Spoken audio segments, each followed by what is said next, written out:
Week two, first day. We are 1/14 done, and we have 13 more weeks to go.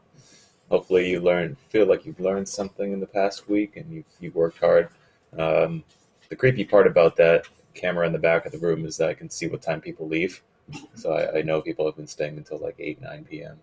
So that's about to be expected. Uh, if you haven't realized from the first, nobody finishes all the work in the first week. It's just not possible unless you have like previous background or you're fairly strong in coding already. So don't. Let's see.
dice that we have at any single particular piece of time. All right, so the example is when I have a new boggle board, the output should be like this. And then when I shake it, I should have a new, like a bunch of, like a dice, like a kind of like a row. And then we're gonna have a smart boggle board, which, yeah, so we'll just start off with step number 1. Let's read that in over here. All right. So we have this, and then we expect it to look like that. Cool. Jump over to boggle board. Now we're going to talk about object orientation. We're going to try to do a quick review of it. So when we're talking about object orientation, it's a kind of like a software paradigm of like how to think about software. Like last week we were just mostly dealing with like, I have a bunch of methods, I pass in stuff, and then other stuff comes out on the other end, which is great. But if we were thinking about like programming as in like the real world, if you look outside, everything is an object, right? Everything is a noun in some sense, right? And there are certain properties and attributes that those nouns have. So if I go to a Walgreens store, it's a store, and then we have the ability to buy things at the pharmacy and buy like snacks and things like that. If I go into a Chase bank, it has different methods and different properties. Like everyone's dressed a little bit more formally, like there's like armed guards and things like that because it's a financial institution. But every single time that I open a new Chase bank, I'm pretty much using the same idea. It's like there are 3 tellers, there are XYZ ATM machines, and I can do the same things at every single branch. And with that, we're thinking about this boggle board here. Now this boggle board we can repeat over and over again. Every single boggle board will be, when I create a new boggle board, it's going to have the same like state. When I create a new baby, they're all, generally speaking, under 10 pounds. They are unable to really care for themselves. They're able to cry and poop and eat and stuff like that. Those are things that all babies have in common. Similarly, with this boggle board, when you create a new boggle board, it's always going to have the same state. It's always going to have these different methods. Like you can shake it, you can do a 2S method. So right off the beginning, I saw some good answers here, but our goal, let's see. Think about how to represent the board. Shake should modify the board by filling each cell with a random uppercase letter A through Z. There aren't any restrictions on a letter. They can appear multiple times. If you looked into Boggle, okay, just use Q.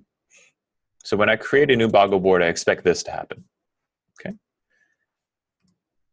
And if you take a look over here, there is this file called an R-Spec file. So last week we were dealing with spec files just as in like, 2 Roman 5, and then you would have a triple equal to V. There's some limitations to that, mostly like you can only pretty much just do that kind of code. So this is what's called R-Spec. And I kind of want to break this down a little bit. So R-Spec stands for Ruby Spec.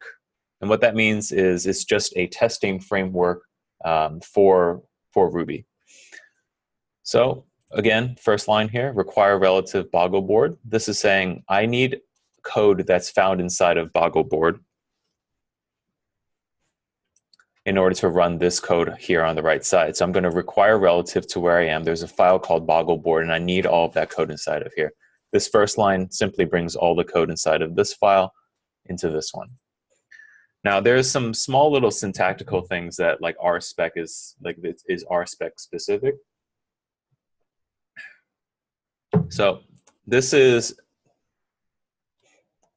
basically like this describe block basically is human readable code. So describe, and in these 2 double quotes is basically like what's happening inside this giant block of tests. So I'm just talking about boggle board step 1 of the README. All of the things between lines 3 and lines 39 are all tests related to step 1. So first things first, this line right here is the equivalent of Ruby's board equals boggle board dot new. So let board is basically saying like I'm going to be reusing a variable called board throughout all of these things, and the value of board is going to be what's within these curly braces right here. Small little syntactical things. This is R-Spec specific, this line, but these 2 lines are synonymous. So I expect the board to shake, not to raise an error, and that I expect has a printable representation of 4 underscores, in each of 4 rows on separate lines before it is shaken. Okay? And I expect the board, when I say .2s, to match some sort of regular expression. It's just some pattern matching. Similar, like when I go to, fill out my social security number, it always checks to see if it's all numbers and not just like letters and stuff like that. All right, so let's just run this and see what happens. So if you look at the bottom of this and you want to run the actual tests, it says you have to run gem install R-Spec in order to get everything running. And then you're just, instead of running Ruby, the spec file, we're going to run R-Spec, the file. So I've already run gem install R-Spec. All right, now I'm just going to run R-Spec boggle board spec.rb. Now these are a little bit more descriptive, as you can see, rather than like true, true, true, false or something like that, or false, true, true. Like this actually goes in there and it reads a certain way. So right at the bottom it says I have 9 examples, and like 9 tests. 5 of them are failing, 2 of them are pending. So I'm going to just kind of take the first one and work with it. So I'm going to add this little quick flag, which is -fail, -fail, -fast. So instead of seeing this like very, very angry looking thing, which says like there's 9 examples and 5 of them are broken and 2 of them are pending and it's all your fault, I add this little thing that says rspec boggleboard.rb --fail fast, which will fail at the first possible thing that blows up, so that I don't have to see all the things that have blown up so far. All right, so I expect the board.2s to match this giant ugly thing. Okay. So if I go back to step 1 here, it looks like it's 4 underscores that show up with a new line in between. Okay, that's pretty simple.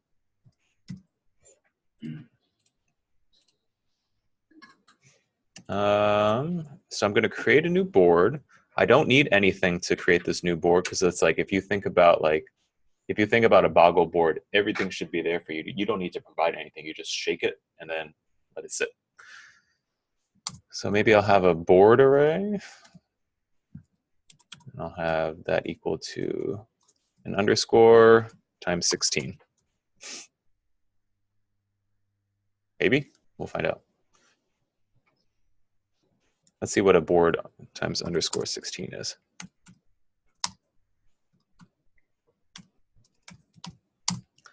All right, it looks like I have an array of 16 things, but that's not what they want. It seems like they want like a string with 4 of them, and then a new line, and then that 4 times. Let's see. In that case, maybe I'll just do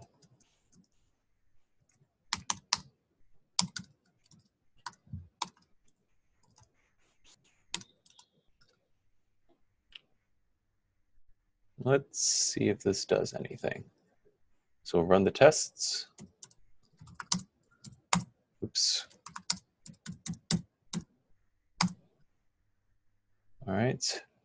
So I expected it to match this thing, but instead I got, why would there be a built-in Ruby method here? Can it be overwritten? Would that be useful? All right. So it turns out that there is a 2s method that's built into Ruby. What does the 2s method do? Mm-hmm.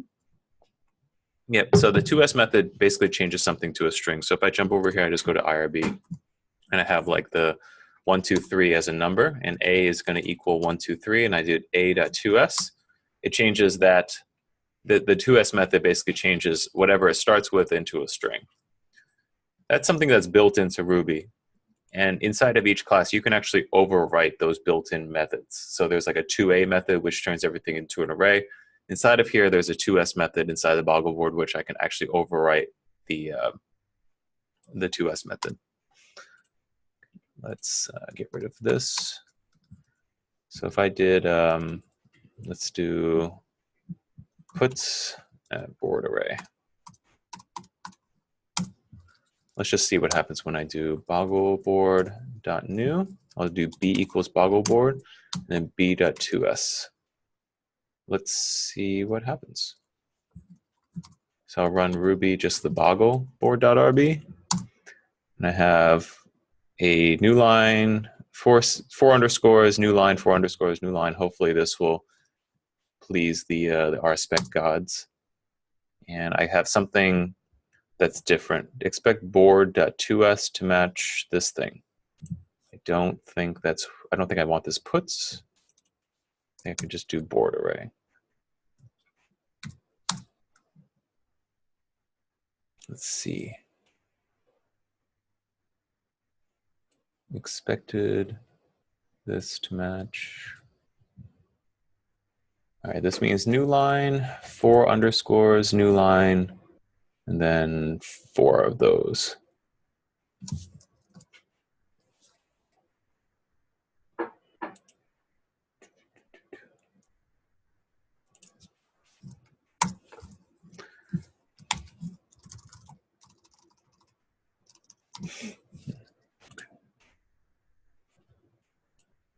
I do not know why that is broken.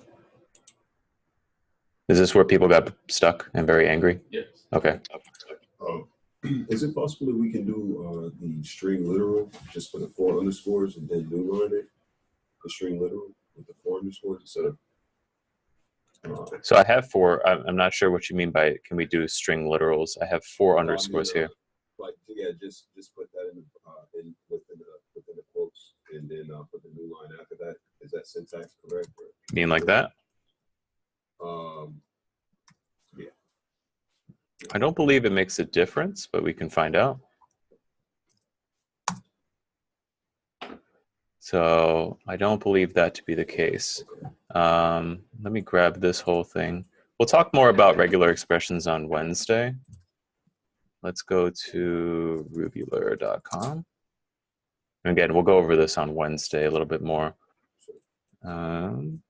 Let's put this here.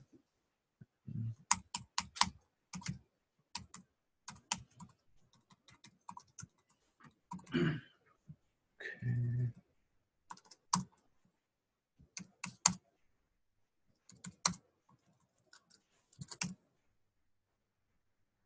Let's see, this says start of line and then capture everything enclosed, four underscores, followed by a new line. That happens 4 times. Well,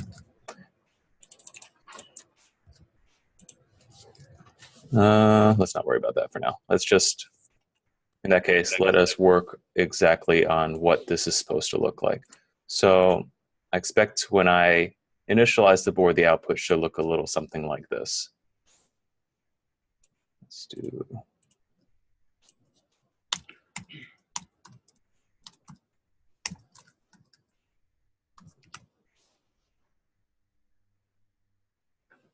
And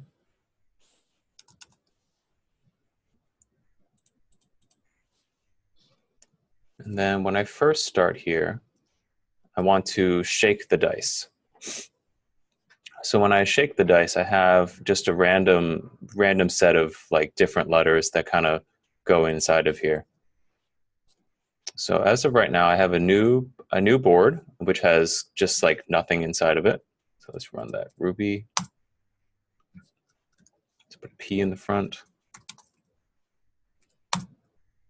So I have, to start with, I just have a array of 16 underscores, just blank things to get started with. I want to shake this board, so I'm going to do b.shake, which is permanently going to change whatever is inside the board at this point, and then I want to see like what the board looks like after that.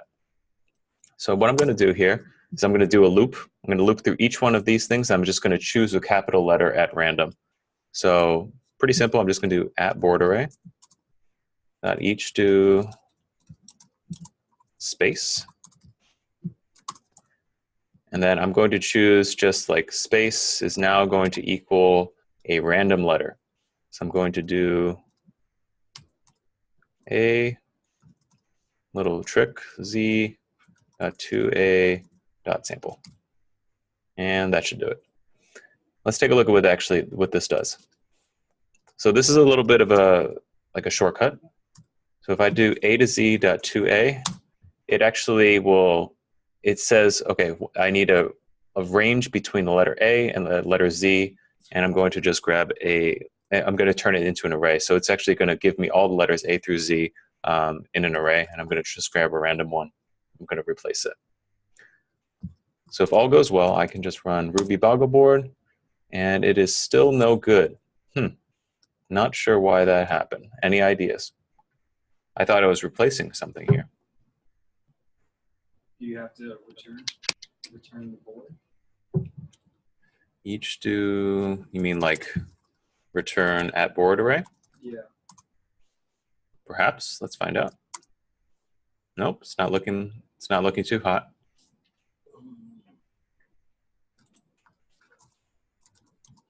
Wait, so you're trying to actually get you want it to populate letters? I do want it to populate letters, yes.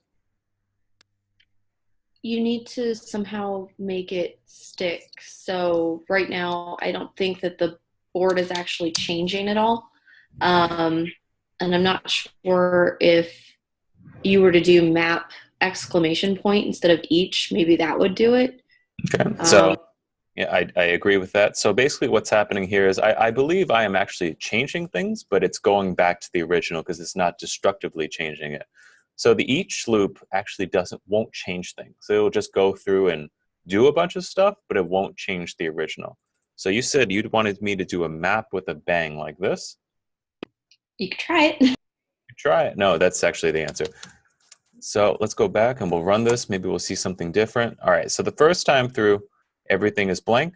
The second time through, I put in all the letters here.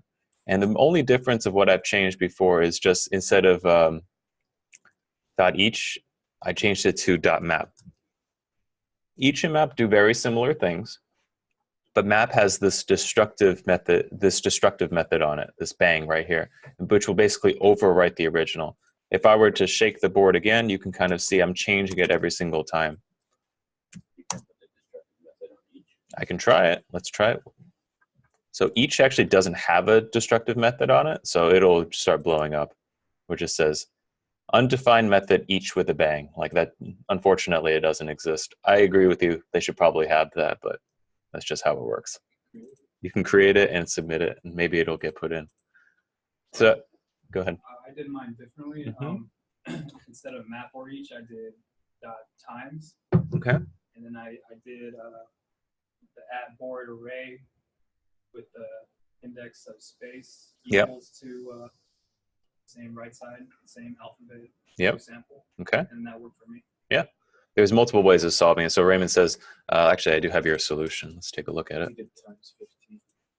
Let's jump up here. Take a look inside pull requests.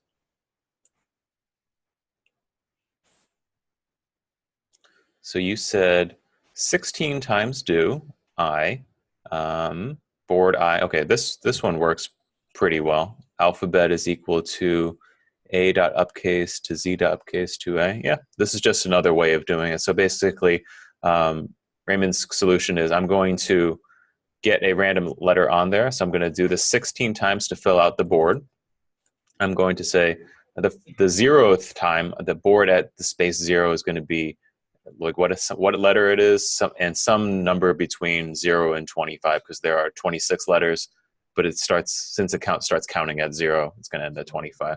This is totally fine. This is a legitimate way of doing it. This is just the way that I chose to do it. All right, so that's step number 1. Right now it says when shake is invoked, we should output something like this, where we get like 4 lines or something like that. So it looks like as of right now, I am getting an array of stuff, and instead I want to have like a collection of 4 letters, new line, 4 letters, 4 letters, and so on and so forth. So I know my starting point. It's just this array of stuff. I know that I want to join every single 4 and then kind of spush them together and add a new line. So I can either create a custom method for that, or I can look inside the Ruby methods. So Ruby array methods. And I know that I want to like grab like 4 in a row. So I don't know if there's any method that does that for me. Did anybody find anything? I was playing with an array of arrays in order to do it. Okay, you can do an array of arrays. That's totally okay. right now we have an array of strings, so there's probably something that works. And if nobody knows what it is, I'll just say it's slice.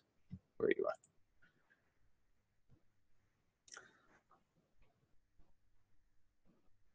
All right. So when I slice base, what it does is I start off with like a really big set of stuff. So I have an array of like 16 things. If I slice it down, what that's going to do is it's going to group them into smaller chunks. So let's kind of see what that looks like. So let's say let's just do A equals A to Z dot 2A. And I just want to grab 4 in a row. So if I slice it with 4, it gives me the 4th letter. It's not my favorite. How do I get a... You can go to a starting and to a finish index, I think, on slice method. Okay. Let's see. Start and length. Okay. Maybe I can slice with the start and a length. Okay, 0 through 4, perhaps. A, B, C, D. Okay, that doesn't look like a bad place, but then I have to hard code like 5 and 4, 4 and 4, and then 5 and 8 and 4 and stuff like that. So specifically, I have to do this a bunch of times. It's not the best. I could do this at least. Okay.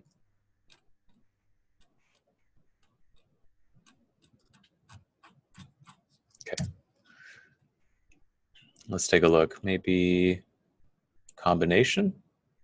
Nope. Combination won't work for me. Collect? Probably not. Anything stand out to you on the left?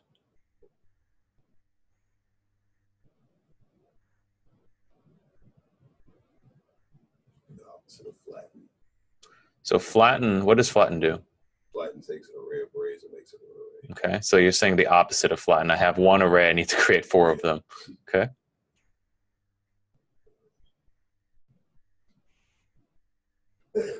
Bless you. What does pack do? Pack, let's take a look. So pack, I don't know what it does, but I can guarantee you it's not that. Yeah, binary strings pass. Yeah, pass. Sample? Sample gives you a random one. And then if you do sample 4, it gives you random 4. So it's not sample.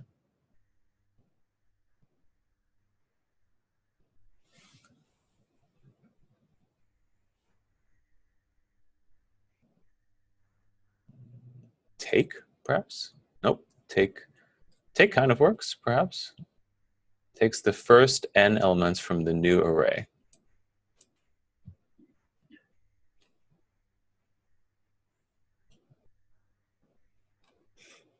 All right, so I think our most promising one so far was this, this slice method right here. So we'll create something out of it. So I want to, it seems like the only thing that's changing so far is this number. So I know I'm going to have a constant thing of 4, and I'm just going to kind of increase it by 4 each time. I start with 0, and I keep going up. Okay. So I don't really... Who wants to shut off the heat before we all die? Sorry. Yeah. John, so you don't know if it's recording or not? I don't know if it's recording right now. Do you care if I occasionally take a picture with my phone? Yeah, you can do that. It's fine. So.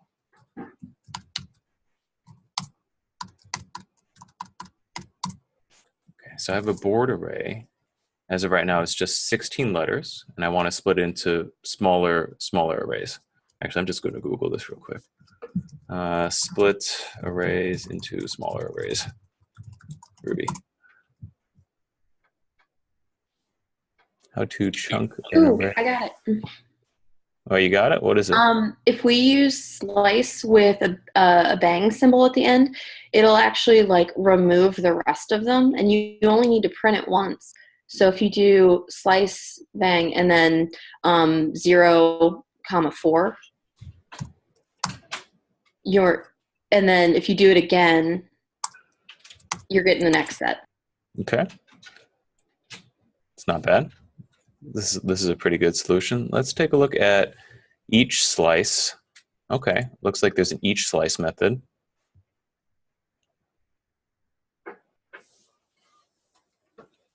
Each slice, oh, perfect. This actually looks really good too. So the slice method does work, but there's also something that's built in called an enumerable method. Now these methods, enumerable methods, are methods that apply to both arrays and to hashes. So basically what I can do is I can do each slice 4, and then already I have that subset of 4. So let's just grab this and see what we get. Let's go back to A equals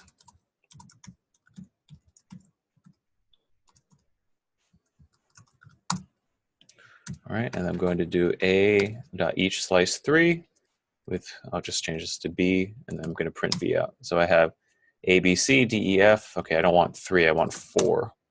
So A, B, C, D, E, F, G, H. It looks like this is a pretty promising thing.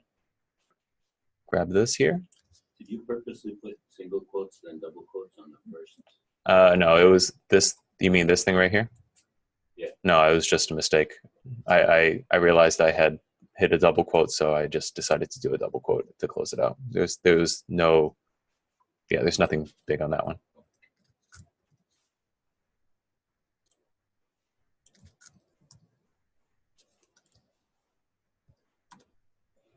Okay, so we'll call this board subset, and I'll print the board subset.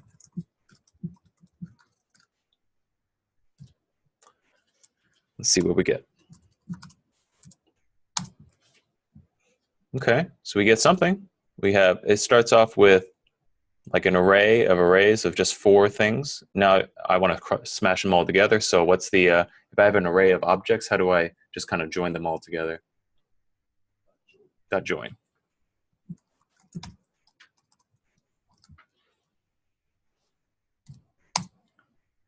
All right, so again, I first start off with this, and I'm going to do like WXAU and so on and so forth. So we're able to start off with just 4 underscores on each line, and then we move on to 4 letters on each row.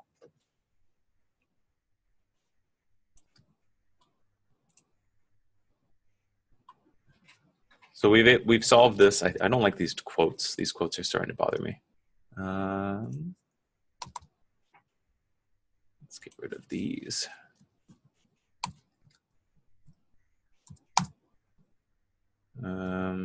What's something? Let's do puts. Get rid of the string. There we go. So we have this, and then with these 4, and then so on and so forth. Let's just stick with 1.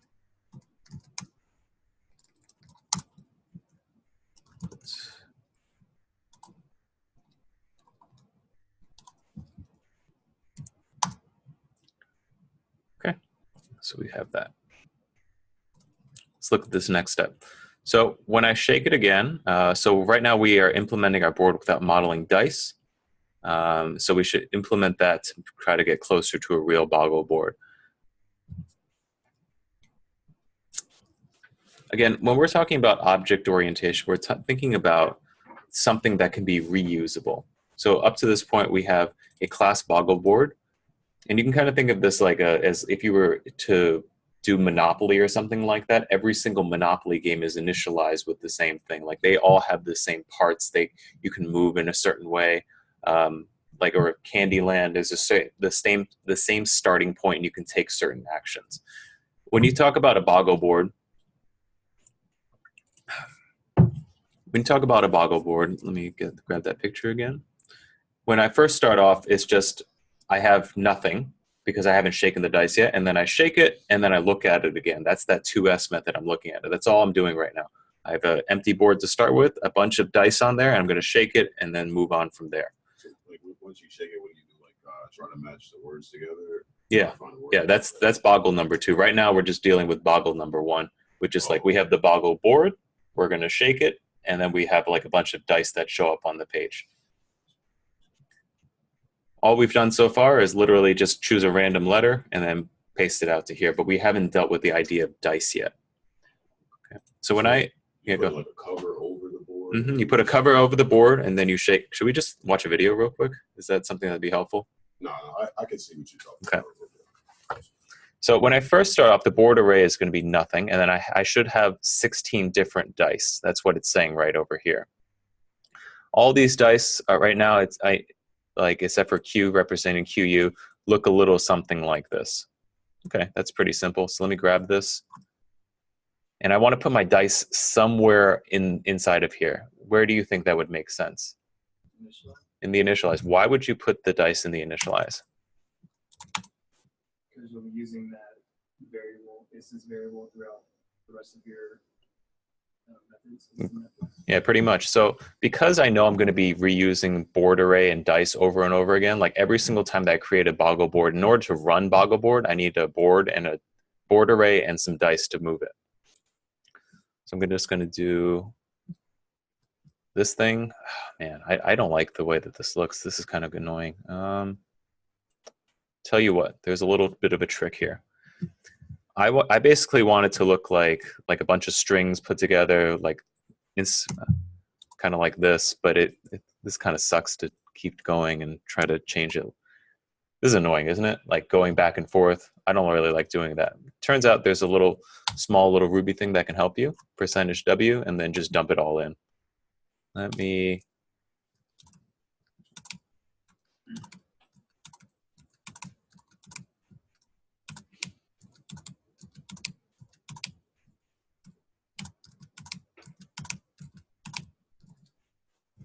Let's take a look at what %W gives you. So %W, a whole list of of the dice, and I'm just going to see what shows up. So this %W, what it does is it takes every single item that you have inside of here, and that's space delimited, and throws it into a string. So now instead of like going in and manually putting an opening quotation, a closing quotation, I have actually all of this built in for me through this %W. And now I have all of my dice. So when I shake it, instead of passing in this particular letter, I want to choose a random letter from each one of these dice.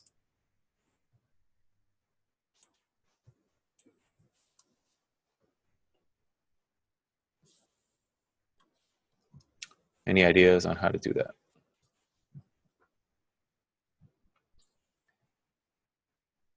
Okay. I'll go ahead. Sample method? What's that, Michael? A sample method? A sample method, sure, but how do I get to my dice? You have to call, well, if dice is a global variable, you should be able to get. So dice is not a global variable. Okay. Dice is an instance variable, meaning that in this particular instance of Boggle board, like you can have a Boggle board and you can have a Boggle board, and everyone can have a Boggle board, but You sound like Oprah. yeah, I do. I know. That's what I was going for. So inside of every instance of Boggle board, they have access to a instance variable called @dice. So that's only exists within that particular instance. So I know I do have to do a sample of some sort, but I need to get to that specific dice as well. You gotta loop through each dice. At dot sample, pass it into a variable. All right. So you said @dice.sample, pass it into a variable. How do I make sure that I have it? If I use this particular dice already, how do I make sure that I didn't use that dice again? Unique. Unique won't work on so unique is only for the unique method. If I do like 1, 1, 1, 2, 3, and I call .unique on it, it actually just returns the unique things that come back. It doesn't actually see what I've done. So I'm going to go with Raymond's one. Raymond said we have to loop through each one of the dice and then choose a sample off of that. So once you have the dice, what do you do with that? It's just a letter. So think of a dice, like a regular 6-sided dice, right? It would be like 1 dot, then 2 dots, then 3 dots, and 4 dots, right? And when you throw a dice, like really what's happening is you're choosing a random face of that dice that's going to face upwards. Similarly here, when you take a look at the if you take a look here at the Boggle board, Oh, I see. these So are these letters are actually fixed. okay, I see. Hmm. So how do I guess how do I shake it? Like how do I iterate through this dice array to get each space here? I did times do. Okay. Board array dot length times do. Okay. Board array dot length dot times do. Actually, let's just take a look at your method real quick, just to save ourselves a little bit of time. I created a separate method called shake dice. Okay. Shake dice. 16 times do I. Board of I is equal to dice to cell I sub Q for Q. I created another method to get. All right, let's do dice to cell. 16 times do dice. Cell push. I'm going to mute somebody. There's only one person that's unmuted, so I'm going to mute you. Well, I also created another cell or array, Okay. blank one, to push each dice into it. Can you repeat that one more time? Sorry. Well, I created an instance variable cell, which is a blank array, Okay. and I pushed each dice with a random side up. Yeah. Into the array. Okay. I could do that. I'm going to go with a different one for right now. This could blow up in my face, but I'm actually going to do something called each with index that I've been telling people to do. So each with index keeps track of two things. One is the space, like it keeps track of the thing you're iterating over and the index that you're at. So the first time through, like the board array at space is going to be equal to just this empty space, but it also keeps track of that index. So it mimics a for loop in that sense. You also get to know which number time you're going through. So index starts at 0 and continues on. So each with index do this. I think I can just do, at dice at index and dot sample. We'll see if that works. Let's do apple dot sample. Do I get a random letter? I don't have a string. I can do dot split dot sample. It's fine.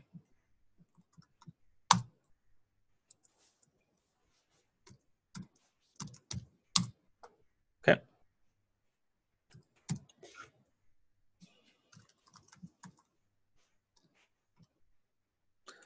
And hopefully that will work. We'll find out. Let's see what happens. Okay, I'm still getting this empty thing. I'm not a big fan of that. So this is each with index doesn't seem to be overwriting things. Any ideas? Instead of calling space, you could call board array index.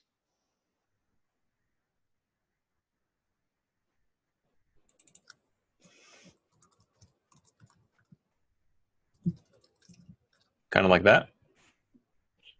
Yeah, I mean, it works. Yeah, let's find out. Looks like it works for me. All right, so we changed just one small thing right there. Can you explain like how you got to that? So space is only defined within this method, inside of this block loop. Okay. And what we need to do is we need to push back towards the actual overall board array. So anytime we're saving to space, we're only saving it to this like moment in time. In order to save it to the board array instance, if we use that index, it'll actually save it to the real deal for the entire instance. Perfect. Yeah. So basically, yeah, that's exactly it. So space only exists between the lines of 8 and 10 right here. And on top of that, we're not even like overwriting the original. We're just saying that particular value at that particular time, like whatever that space is, just this thing, that particular instance is going to equal something else, but we're not setting it back to the original. By setting line 9 here of having board array of index, you're actually altering the original one. So that's exactly right. So can you take space out of it? Can I take space out of there? Out of the out of that. Yeah, so it's kind of like I don't even need the space anymore, but since I'm doing it with each with index, I still need the like two variables. It's expecting some value to iterate over, and then the number that you're on. So the way that Rubyists generally talk about it, like if I have a variable that I'm not going to use, I put an underscore in front of it. This is just for everyone else to know. It's like, hey, I have access to this space, but since there's an underscore in front of it, I actually don't need to use it ever. All right, so we've done pretty much everything, and now we just need to work on this last one that says dealing with the Q. So if you've ever played Boggle, the Q doesn't actually show up as the letter Q, but it actually shows up as QU. It's fairly simple. It's just an if check. If, okay, we'll just say letter equals dice index dot sample. If letter is equal to Q, I'm going to say QU. Otherwise, just keep it as letter.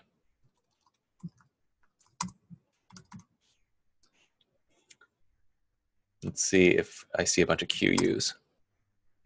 So I don't have a QU there. Come on, give me a Q of some sort. Right there. On line number 3. On line number 3, you can kind of see that I've actually replaced Q with the letter QU, but it looks gross. I don't know. I'm not a big fan of this. Like, I can't see anything. It's not really looking that great. Maybe I'll put some spaces in between just for looks, I suppose. I don't know. So let's put some spaces in there just to get things going. I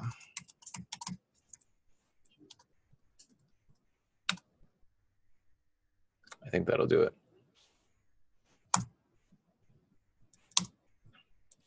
Give me that QU. There it is. So now it looks a little bit nicer. It's just EETA, EITI, YAQUN. Now I'm going to make some last minute changes, and then we'll take a break. All right, so again, when we deal with object orientation, it's reusable nouns that have adjectives. Those adjectives are the things that are generally going to be found in the initialize, and then methods, verbs that these nouns can do. I think we've organized this pretty well. So when we create a Boggle board, we have an empty board to start with, and we have 16 dice. We're going to we have the ability to shake that board and then print that board out to the user. The last thing, I don't like all these @ symbols in the front. It's a little bit messy. It kind of clutters it a little bit. So what I'm going to do, since I know I can read and write from the board array, I'm going to make that an accessor. So adder accessor board array. Adder accessor is read and write functionality. So I can read from board array once I've declared it on line 5, and I can also write to it, which is what I'm doing here. And I have these dice as well. The dice I'm only reading from. I can't write to it because those dice are fixed. It's kind of like if I threw dice at a casino, like those are 1 through 6 is already put on the dice. So adder reader of dice. So by declaring this, I actually don't need the @ symbol here, don't need the @ symbol here, or here, or here, or here. Can you just prove something to me real quick? Sure. Can you comment out lines 2 and 3 and run it just to see the errors?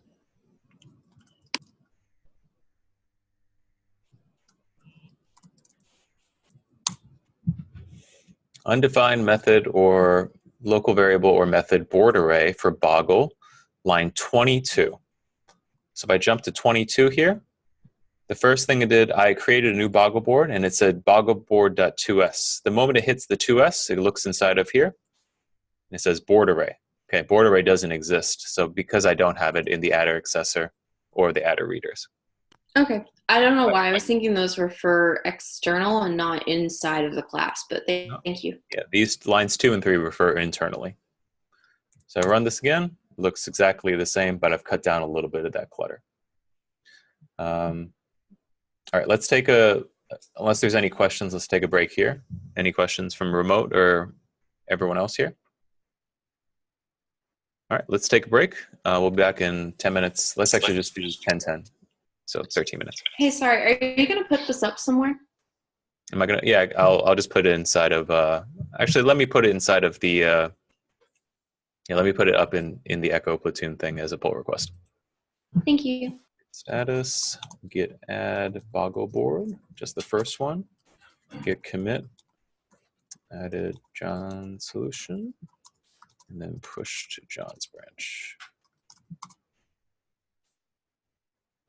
I'm gonna open a pull request.